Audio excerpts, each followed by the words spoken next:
Local news for Friday the 16th of November.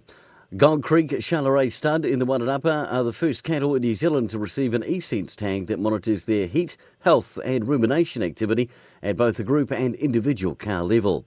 The air tag connects to the Sense Hub beef monitoring system distributed by Allflex Livestock Intelligence.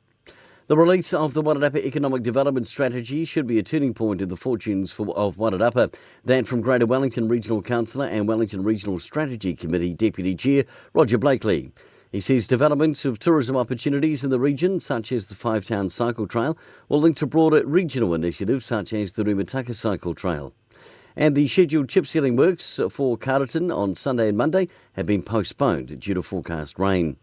Finally, in sport, the Bob Charles Golf Classic is on tomorrow at the Masterton Golf Club. Dozens are expected for the competition, and the left-handers 18 or 9-hole competition.